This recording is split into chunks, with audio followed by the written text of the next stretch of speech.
You can go for it. Greetings, Internet. We're here with Neil Hernandez, and he's going to give us the bing, bang, and boom about this game. So, Neil, what's the bing? So this is a prototype game. It's an indie game that we've been working on. The game itself is about 4 or 5 years old. I can't recall right now exactly, but I know it's like about 4 or 5 years old. It was made by a gentleman named Brian and Karis. And long story short, I had the opportunity to build them a cabinet, and this is the prototype. And it's here at Glitch Bar, Fort Lauderdale. And the game is essentially, it's a highlight. I don't know if you guys are from Florida, you know what highlight is. And simply you get the ball and you throw it up against the wall, and once it bounces twice, you score a point. Right now we have it set up to 5, and it was all handmade all the way. Because of this prototype, people loved it so much that now we've gone and made more. And we have another cabinet in Florida. There's another arcade that purchased it from us. Leaderboard in Jacksonville. Orange Park. That's an Orange Park, correct. And they bought another machine from us. And we're very happy that a lot of people actually love the nostalgia look that we gave to it, plus the game itself. And it's extremely addicting and fun if you get to play it. So we went with a Miami Vice theme, was what I would say. The Miami Vice theme, believe it or not, came up by a miracle. We went to Home Depot looking for wood, and at that time we had a wood shortage. And when we got there, the size of wood, the thickness of wood that we needed, they only had white. So I asked the guy, let me see it, and they just showed up with the wood. It was on a pallet.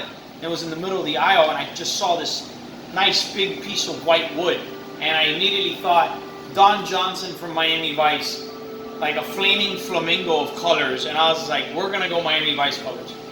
One thing leads to another. I called Brian up and I said, bro, just hear me out. You know, we're gonna go white. And he's like, are you insane? And I said, no, just hear me out. So I told him we could go pink T-molding with a pink joystick, with lime green joystick, and we can really make the colors pop on the cab, because all the other cabs, all the indie cabs, in general, are typically black.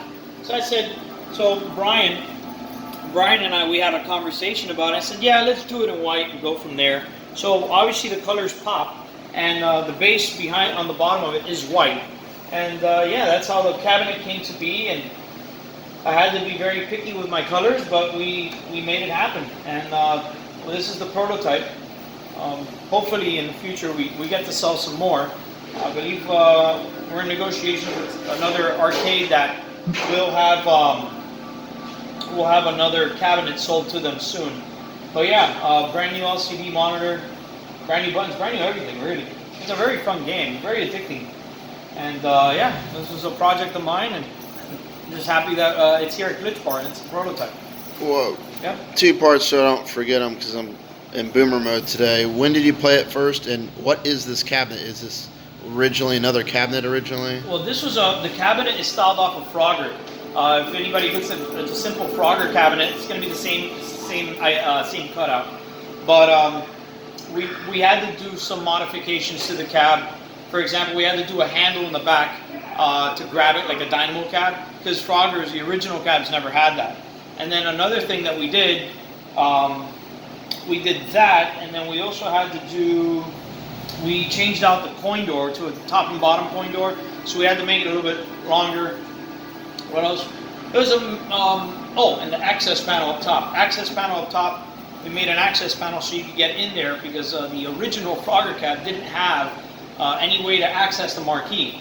So we did an access panel up top, and when we did that, it's just simple 4 screws that come off, and once they come off, I'm able to have access to the marquee, to the speakers, and to the light inside, which is why we had to do that access panel. Everything else, the control panel is angled, and everything else is more or less like a Frogger, but we had to do our tweaks to it, which is pretty unique.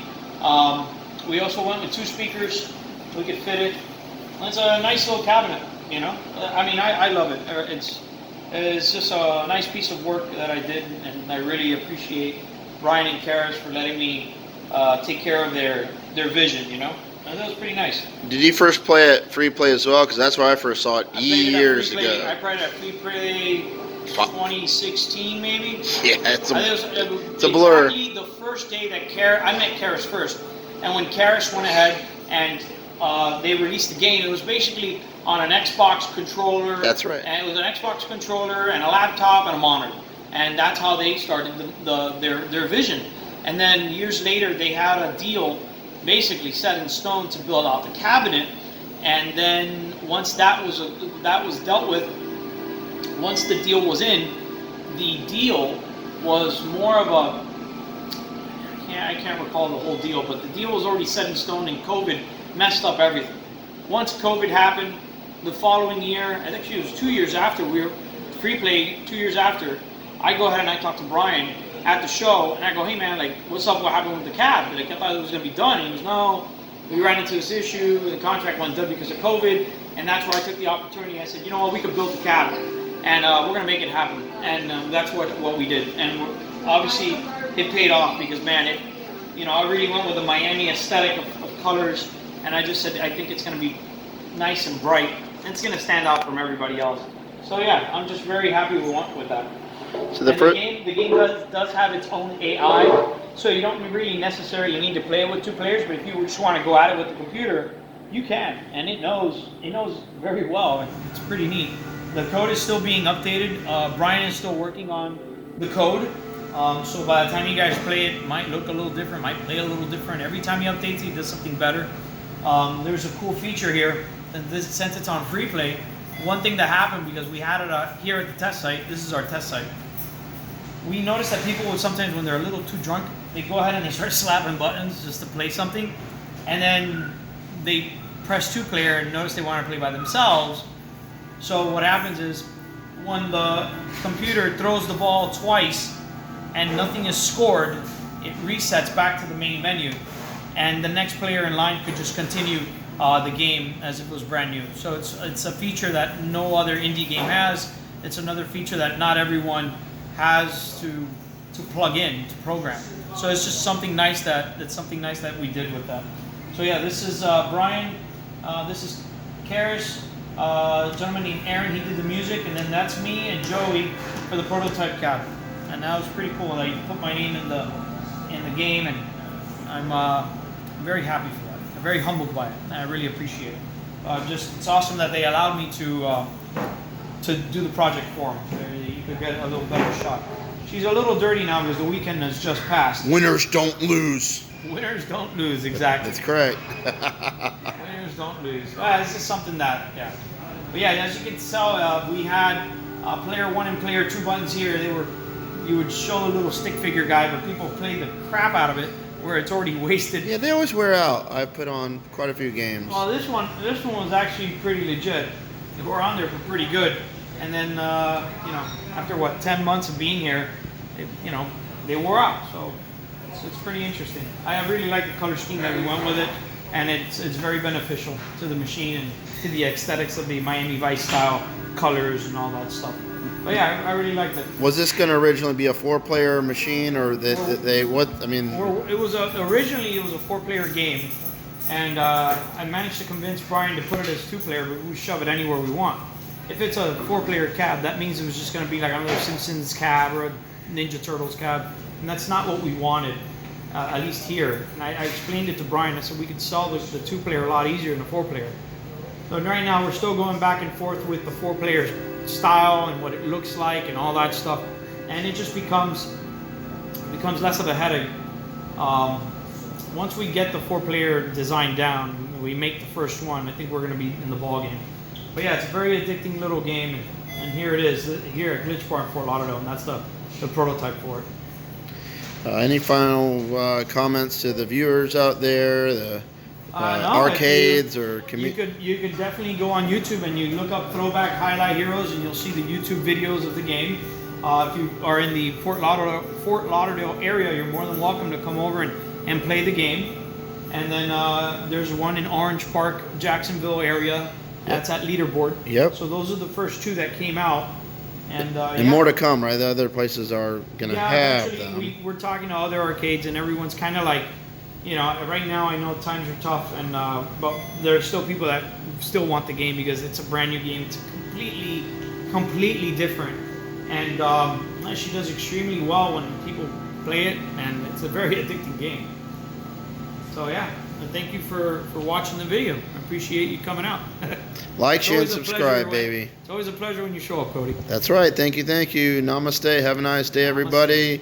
And I'll just, again, at the end, show you that there's this is other indie games here at Glitch Bar. I mean, this is the who's who, the Cosmotrons, the Killer Queens, the Death Balls, the Black Emperor,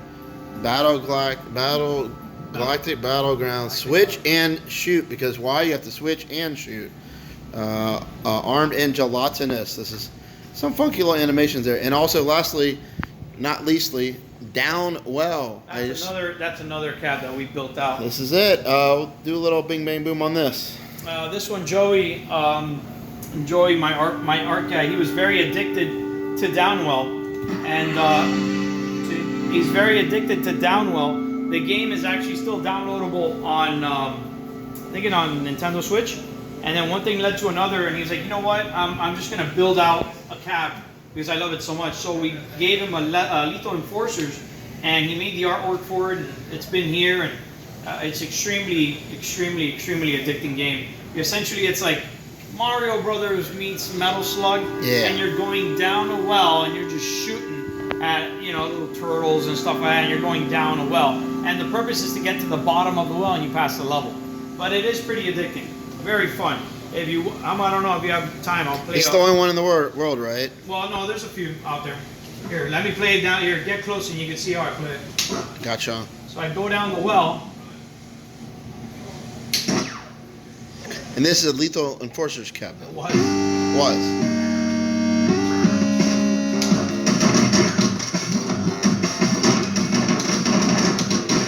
So every time you touch the floor, you recharge, you reload your gun.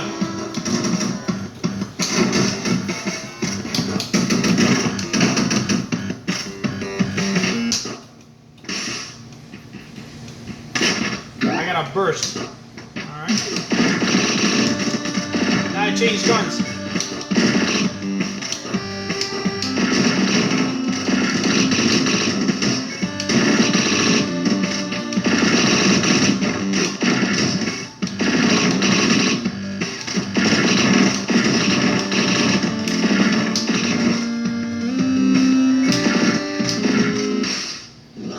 Wild. That's level 1 cleared. So yeah, and then you keep on going to the other levels, and it's just basically going down a well. It's a very addicting game. Very addicting. It gets just as much play as Alai and just as much play as Killer Queen, and it's just one of the loves that we have for it. So it's not bad. Well, if you're in South Florida, guys, Southeast Florida, come on down to Glitch Bar. You buy a drink, and then you play, right? And you get to play for free all the video games as much as you want. The only thing they charge, I think, is the pinball machines, but everything else is on free play. Thank you. Rock and roll. You got it. Have a nice day. Bye-bye.